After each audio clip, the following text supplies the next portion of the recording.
ಸಮಾನತೆಗೆ ಒಳಪಡಿಸಿದವರು. ಬ್ರಿಟಿಷರು ಸಂಪತ್ತಿನ ಸೊರೆಗೆ ಸಿದ್ಧಾಂತವನ್ನು ಪ್ರತಿಪಾದಿಸಿದವರು. ಭಾರತೀಯರನ್ನು ಅನಾಗರಿಕರೆಂದು ಕರೆದ ಯುರೋಪಿಯನ್ನರು. ಭಾರತ ರಾಷ್ಟ್ರೀಯ ಕಾಂಗ್ರೆಸ್ ಸ್ಥಾಪನೆ 1885. ಪ್ರಾರ್ಥನೆ, ಭಿನ್ನ ಮತ್ತು ಪ್ರತಿಭಟನೆ ನೀತಿಯನ್ನು ಬ್ರಿಟಿಷರ ಮುಂದೆ ಅನುಸರಿಸಿದವರು. ಹಿಂದೂ ಮತ್ತು ಮುಸಲ್ಮಾನರು ಇದನ್ನು ವಿರೋಧಿಸಿ ಪರಸ್ಪರ ರಕ್ಷಾಬಂಧನವನ್ನು ಕಟ್ಟಿಕೊಂಡರು. ಭಾರತೀಯ ಕ್ರಾಂತಿಕಾರರನ್ನು ಬ್ರಿಟಿಷರು ಹೀಗೆ ಕರೆದರು, ಭಯೋತ್ಪಾದಕರೆಂದು ಕರೆದರು. ಸ್ವಾತಂತ್ರ್ಯ ಹೋರಾಟದಲ್ಲಿ ಭಾರತೀಯ ಮೂಲ ಮಂತ್ರವಾಗಿದ್ದ ವಂದೇ ಮಾತರಂ ಗೀತೆ ರಚಿಸಿದವರು. ಭಾರತ ರಾಷ್ಟ್ರೀಯ ಕಾಂಗ್ರೆಸ್ ಮೊದಲ ಅಧಿವೇಶನ ಅಧ್ಯಕ್ಷರು. ಪಂಜಾಬಿನ ಸೀಮೆಯಲ್ಲಿ ಜನಪ್ರಿಯರಾದ ನಾಯಕ. ಬಂಗಾಳವನ್ನು ಮಧ್ಯ ಆಧಾರದ ಮೇಲೆ ಹಿಂದೂ ಮತ್ತು ಮುಸಲ್ಮಾನರು ಎಂದು ಎರಡು ಭಾಗಗಳನ್ನು ಮಾಡಿ ವಿಭಜಿಸಿದವರು. ಅಮರ್ ಸೋನಂ ಬಾಂಗ್ಲಾ ಗೀತೆಯನ್ನು ಪ್ರತಿಬಿಂಬಿಸುವ ಅಂಶ. ಬ್ರಿಟಿಷ್ ಆಡಳಿತದಲ್ಲಿ ಭಾರತೀಯ ಶಾಸನ ಸಭೆಗಳಿಗೆ ಪ್ರವೇಶಿಸಲು ಕಾರಣವಾದರು. ಸೆರೆಮನೆಯಲ್ಲಿ ಗೀತಾರಾಶಿ ಎಂಬ ಕೃತಿಯನ್ನು ಬರೆದ ಭಾರತೀಯ ಈ ಕಾಯ್ದೆಯಲ್ಲಿರುವ ಮುಸ್ಲಿಮರಿಗೆ ಪ್ರತ್ಯೇಕ ಮತಕ್ಷೇತ್ರವನ್ನು ಕಟ್ಟಿಸಲಾಯಿತು. ಎಷ್ಟರಲ್ಲಿ? 1949ರಲ್ಲಿ. ಸರಕಾರಿ ಬದಲಿಯ ಪ್ರಕಾರ ಜಲಿಯನ್ ವಾಲಿಬಾಗ್ ಅಂತ್ಯ ಕಂಡ ಕೊಲ್ಲಲ್ಪಟ್ಟವರ ಸಂಖ್ಯೆ 1799 ಮಿತ್ರ ಮೇಳ ಎನ್ನುವ ಗುಪ್ತ ಸಂಘಟನೆಯನ್ನು ಕಟ್ಟಿದವರು.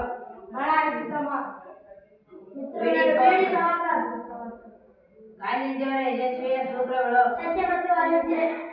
ಗಾಂಧೀಜಿಯವರು ಇಲ್ಲಿ ಕಾನೂನು ಪದವಿ ಪಡೆದರು. ಗಾಂಧೀಜಿ ಭಾರತ ರಾಜಕೀಯ ರಂಗವನ್ನು ಪ್ರವೇಶಿಸಿದ ವರ್ಷ. ಕಾಂಗ್ರೆಸ್ ಮತ್ತು ಗಾಂಧೀಜಿಯವರು ಈ ದುಂಡು ಮೇಜಿನ ಸಮ್ಮೇಳನದಲ್ಲಿ ಭಾಗವಹಿಸಿದರು. ಗಡಿನಾಡ ಗಾಂಧಿ ಎಂದು ಯಾರನ್ನು ಕರೆಯುತ್ತಾರೆ? ಬ್ರಿಟಿಷರು ಭಾರತ ಸರ್ಕಾರ ಕಾಯ್ದೆಯನ್ನು ಜಾರಿಗೆ ತಂದವರು.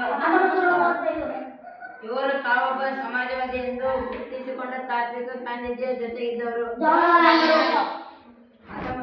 1934ರಲ್ಲಿ ಸ್ಥಾಪನೆಯಾದ ಕಾಂಗ್ರೆಸ್ ಸೋಷಿಯಲಿಸ್ಟ್ ಪಕ್ಷದ ಮಹಾ ಕಾರ್ಯದರ್ಶಿ ಆಗಿತ್ತು. ಜಯಪ್ರಕಾಶ್ ನಾರಾಯಣ್. ಆದಿವಾಸಿಗಳು ಮೂಲತಃ ಈ ಕೃತಿಯಲ್ಲಿ ತೊಡಗಿದ್ದರು. ರಾಣಿ ಅಬ್ಬಕ್ಕದೇವಿ ಇವರ ವಿರುದ್ಧ ಹೋರಾಡಿದವರು, ಸಾಧಿಸಿದವಳು. ಮೈಸೂರು ಸಂಸ್ಥಾನ ಸುಧಾರಣಾ ಕಾರ್ಯಕ್ರಮ ನೆರವೇರಿಸಿದ ಪ್ರಥಮ ಮಹಿಳೆ. ಗಾಂಧಿ ಉತ್ಪನ್ನ ಕೊಂಡು ಇದರ ಮೇಲೆ 6 ತಿಂಗಳ ಶಿಕ್ಷೆ ಎಂದು ಹೇಳುತ್ತಾ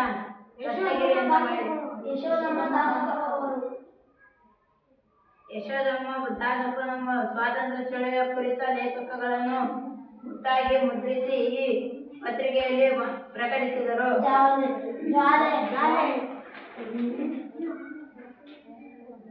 ಮರಾಠಿ ಭಾಷೆಯಲ್ಲಿ ಸ್ವದೇಶಿ ಒತ್ತಡ ಎಂಬ ನಾಟಕವನ್ನು ರಚಿಸಿ ಸ್ವದೇಶಿ ತತ್ವದ ಮಹತ್ವವನ್ನು ಸಾರಿದರು. ಬ್ರಿಟಿಷ್ ಸರ್ಕಾರವು ಭಾರತಕ್ಕೆ ಕ್ಯಾಬಿನೆಟ್ ಆಯೋಗವನ್ನು ಕಳುಹಿಸಿದ್ದು. 7 ಶತಮಾನ ಕಾಲ ಭಾರತವನ್ನು ಆರ್ಥಿಕ ಮತ್ತು ರಾಜಕೀಯ ದುರ್ಬಲಗೊಳಿಸಿದವರು ಬ್ರಿಟಿಷರು. 1927ರಲ್ಲಿ ಜಿನ್ನಾ ಅವರು 14 ಅಂಶಗಳ ಬೇಡಿಕೆಯನ್ನು ಮುಂದಿಟ್ಟವರು. ಈ ಬೇಡಿಕೆಗಳಲ್ಲಿ ಹೀಗೆನ್ನುವರು: ಸಿಂಗಾಪುರದಲ್ಲಿ ಸ್ವತಂತ್ರ ಭಾರತದ ಹಂಗಾಮಿ ಸರ್ಕಾರವನ್ನು ಸ್ಥಾಪಿಸಿದವರು ಸುಭಾಷ್ ಚಂದ್ರ ಬೋಸ್.